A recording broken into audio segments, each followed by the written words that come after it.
buenos días. Hoy nos acompaña Daniel Rico. Él es economista, experto en economías criminales, director de C-Análisis, una empresa consultora dedicada a políticas públicas, entiendo, desarrollo rural, seguridad, análisis de riesgo, una cantidad de cosas, de diversidad de temas. Y hoy nos acompaña para hablar de zonas francas, desde su experticia.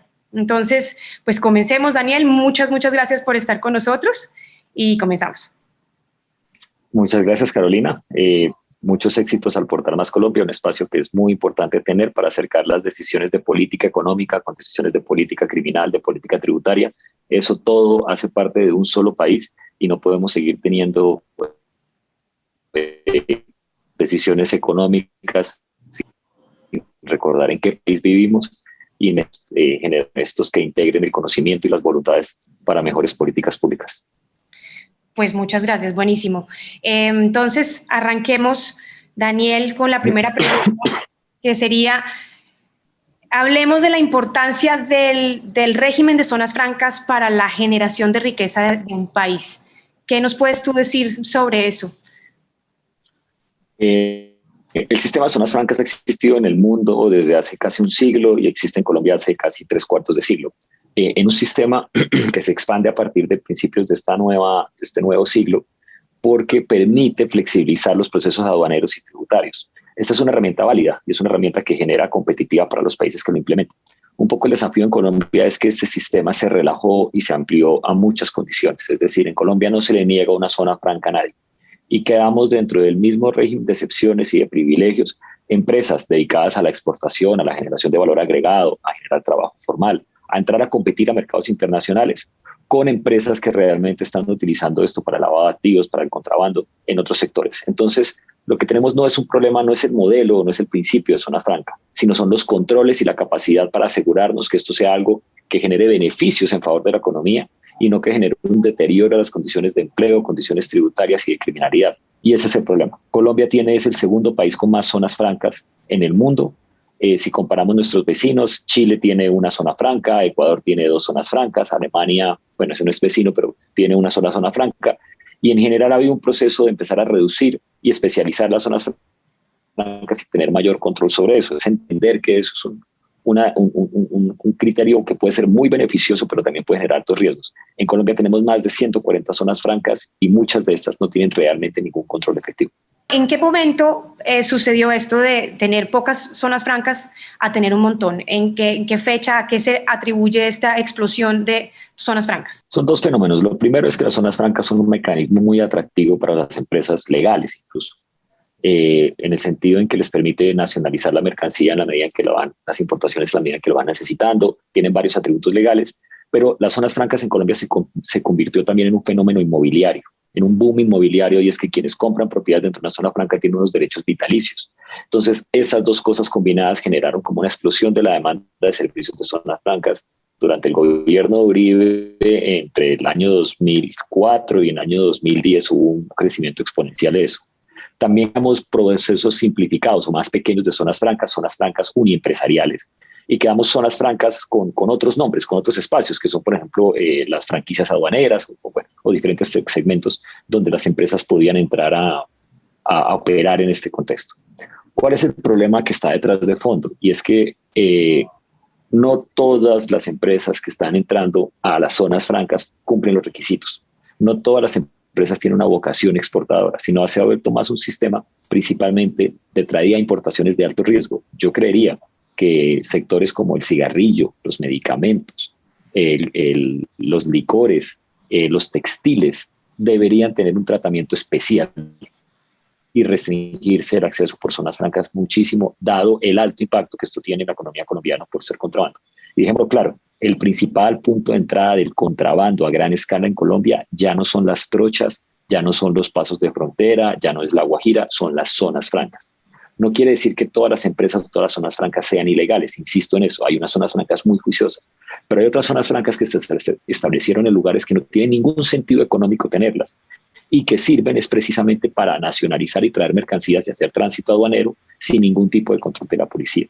Entonces, este fue un mecanismo que se pensó de manera correcta para hacer crecer la economía colombiana, pero que terminó siendo utilizado por grupos al margen de la ley para lavar capitales y traer contrabando. Hoy por eso estamos inundados de contrabando en varios sectores de Colombia, y que esto lo que principalmente lo padecen son los productores colombianos legales.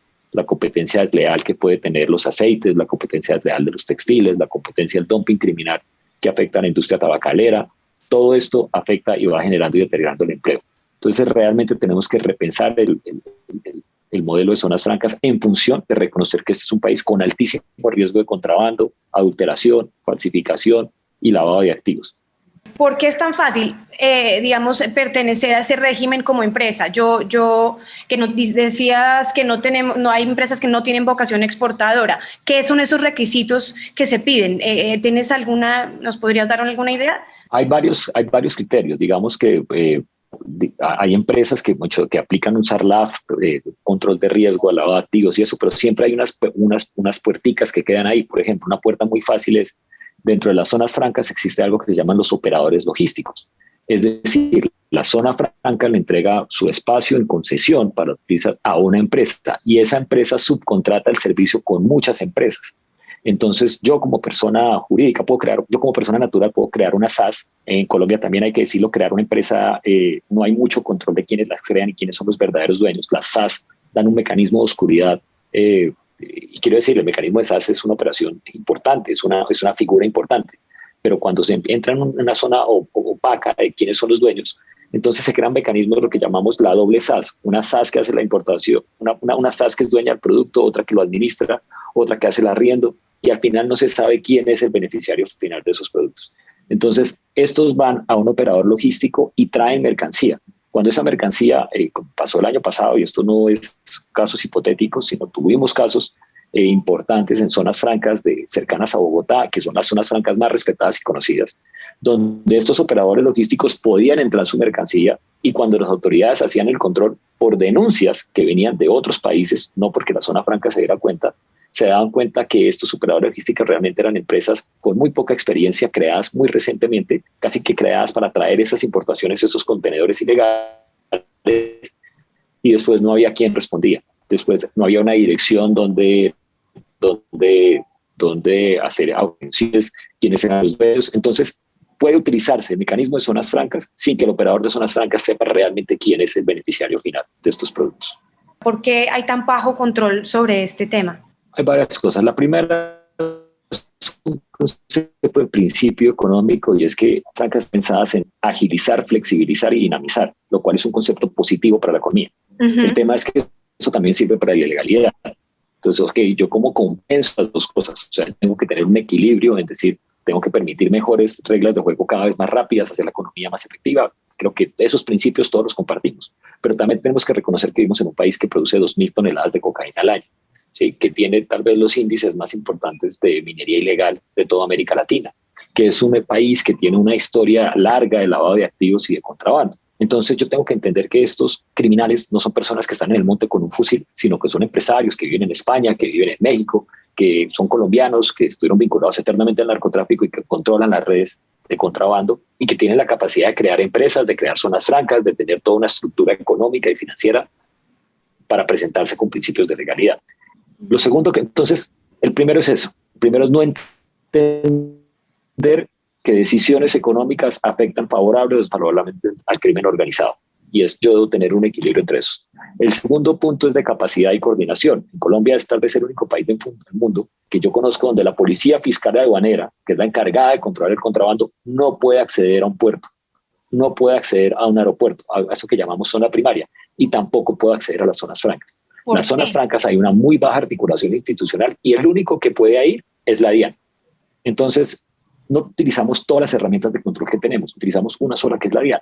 Y la DIAN todos sabemos que tiene, pues, primero un riesgo alto, como cualquier entidad que está, pues, a cargo de controlar una economía criminal, pero también tiene unas capacidades limitadas en el acceso a sistemas de información, capacidades de investigación, capacidades de inteligencia. Entonces, no estamos utilizando todas nuestras herramientas o mejores herramientas para combatir la ilegalidad que se puedan dar o en zonas francas o en un puerto o en cualquier lado, sino que asumimos que porque es una zona franca se comporta bien y funciona y no se investiga más que eso. Y tercero, pasa un factor importante en este contexto y es que no existe mucha cooperación entre zonas francas y autoridades. si uno analiza y hace seguimiento a las denuncias, y hace seguimiento por ejemplo, yo no conozco ningún caso donde una zona franca se haya constituido como víctima en un proceso de lavado de activos o en un proceso de contrabando, lo que sí ocurre en otros sectores. Por ejemplo, cuando encontramos una adulteración de medicamentos, uno lo que va a ver es un liderazgo de la industria farmacéutica pagando unos abogados, constituyéndose como víctima, jalonando el proceso y buscando responsables. Aquí no, aquí es como que lo que ocurre dentro de una zona franca es una manzana podrida y los operadores de la zona franca se conforman un poco con hacer la denuncia, pero no con hacer un procedimiento y tener un liderazgo judicial mucho más importante. Entonces, esos factores sumados hacen que sea muy vulnerable la utilización de zonas francas para eso. Lo lamentable de este caso, ¿cuál sería? Y es que se tomen decisiones improvisadas desde acabar una figura que es importante, como las zonas francas, y que por falta de controles llegue a alguien y un día y queden satanizados y las tachen, como ha pasado con otras iniciativas económicas en Colombia. Entonces, si las zonas francas no se regulan mejor, no se gestionan mejor, el principal riesgo es para ellos, riesgos reputacionales. A las zonas francas les puede pasar lo de los casinos, y es que un día vayan a un banco y no le abran una cuenta porque determinen como de alto riesgo de lavado de activos. Entonces, yo creo que dentro del sector y dentro del gremio de las zonas francas se debe analizar y mucho mejor es cuáles son sus riesgos potenciales como sector económico si empiezan a estar en un sector que es cada vez más permeable al lavado de activos y el contrabando.